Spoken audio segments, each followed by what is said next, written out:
Okay, so let's start shading these clouds. So I have a shop net here, and I just want to drop down a new Arnold shader network. And inside, I want to add a standard volume. So there are very little settings on this. It's actually quite hard to get it wrong, but we'll go through some of these settings and see what they do. So let me just plug this into volume and hit render. So the lighting in this scene is again just the distant light, and I have left on the physical sky here with the sun disabled. I actually don't need this one. Let me just remove this and hit render. So this is just the basic standard volume, and we'll see what we get.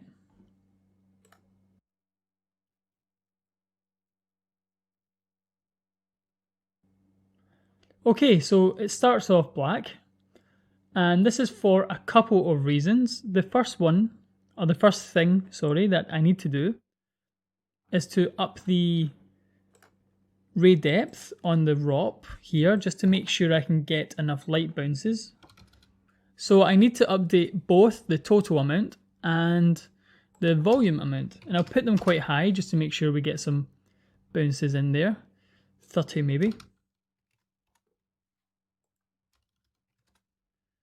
Okay, so obviously it's still black, but we do get a little bit more light in here, which will become more apparent when we make it white. So let me jump back into the shader again.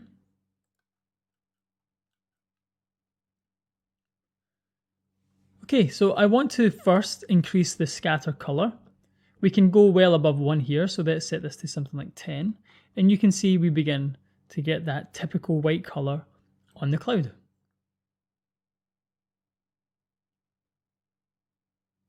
So we also need to make sure we have the density plugged into the scatter channel here. And this helps create those realistic values around the curves of the volume.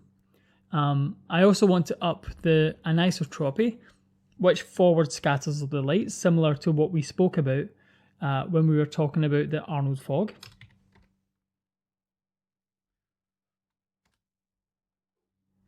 Nice, so let me just take a little section here and show you the difference between the density being on and off.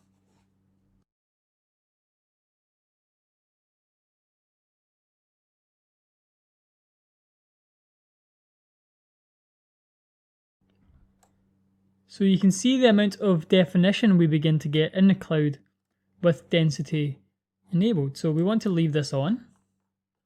Let me just type this back in.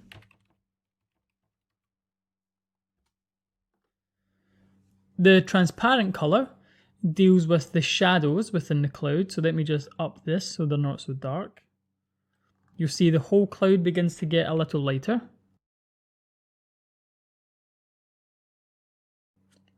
And this helps create that nice white cloud that we see often in the reference. Okay, so it's a little dense. I just want to up the transparent depth just to get a little bit more light in, and we can go quite high with this. I'm going to set it to something like 15. It's maybe a little too much. Let me take it down. 12 is fine. And just to bring the shape in, so I have more light inside, and just to bring the shape back, I'll begin to up the density again.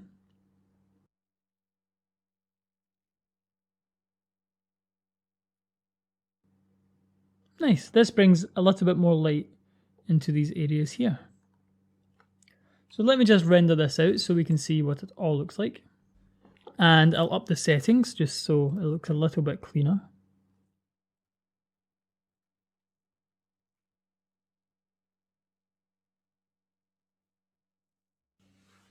Nice, so this worked for me. And next up, let's take a look at how we can use this same shader on the other cloud type. So one thing I have done to this other cloud type, this cirrus cloud that we created, is I have upped the density a little on it.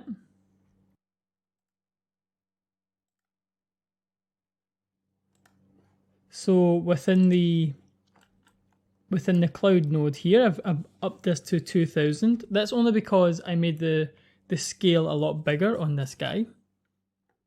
And one thing I want to do is just change the frequency here, just to bring it a little bit closer to the reference. Now I have dropped a camera down. So in this noise here, I just want to take it down to something like 0.055. So essentially I'm making the scale of the noise that we have multiplied on top quite a bit bigger.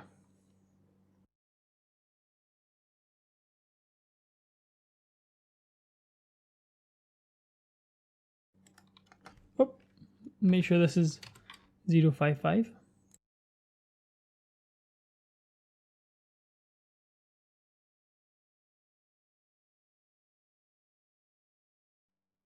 That's a bit better, and I just want to find a nice offset for this.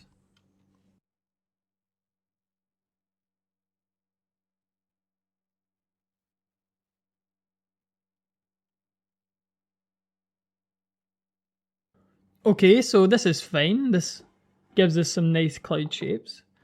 And let's just apply the same shader that we set up for the first cloud and see what we get. I'll lower the render samples for now.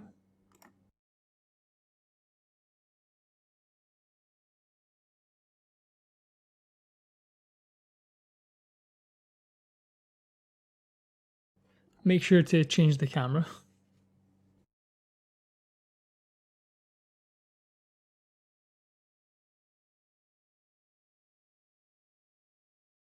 Okay, so it's a little light. Let's just up the density here.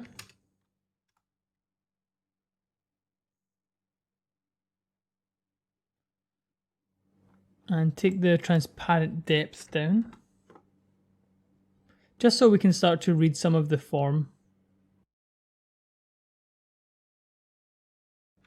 Maybe a little higher than this.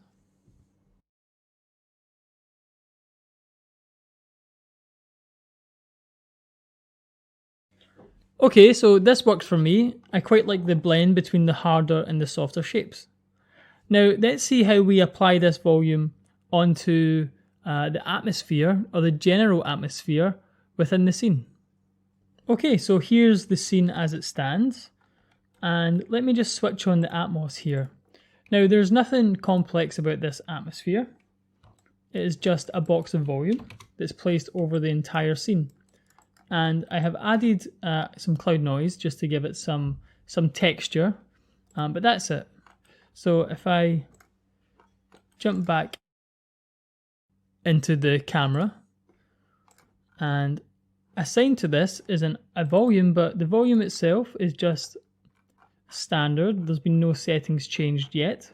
And let's just hit render and see what we get.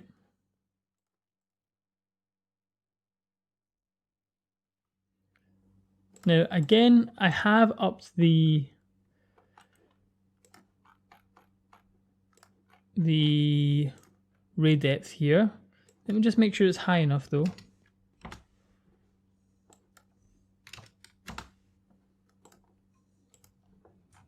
Okay, so again, it comes in pretty dark.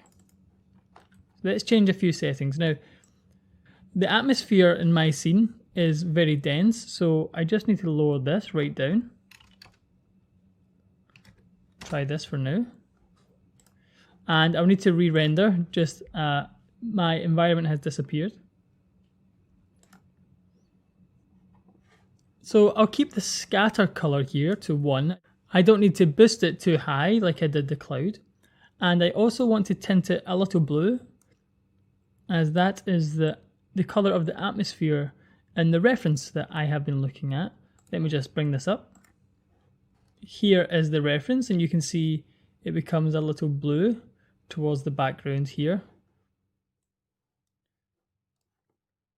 So I'll just up the saturation a little.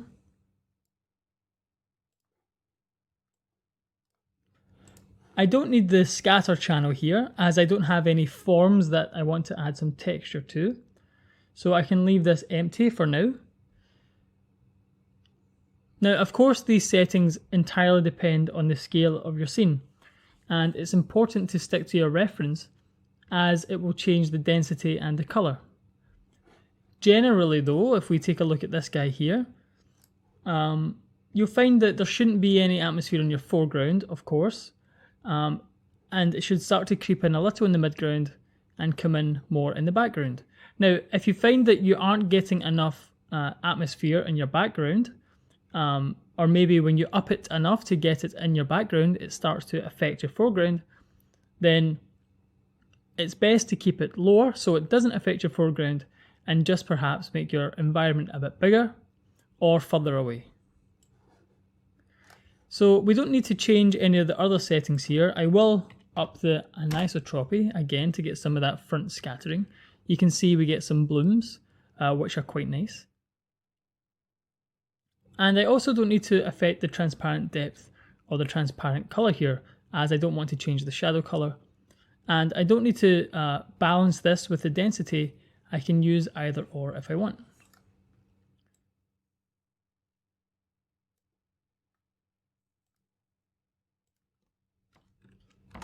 Nice, so this is similar to the Z-depth fog. And the reason we would use this instead is if we wanted it to interact with the volumetrics that we place within the scene, as the Z-depth fog can cause some issues and we can't use the Arnold fog. So I always like to have this as a separate pass, as it's fairly quick to render and we can always use it in different ways in comp. Nice, so that's all I wanted to show here, and next we'll take a look at optimizing the scene and we'll double check our ROP for rendering. Thanks.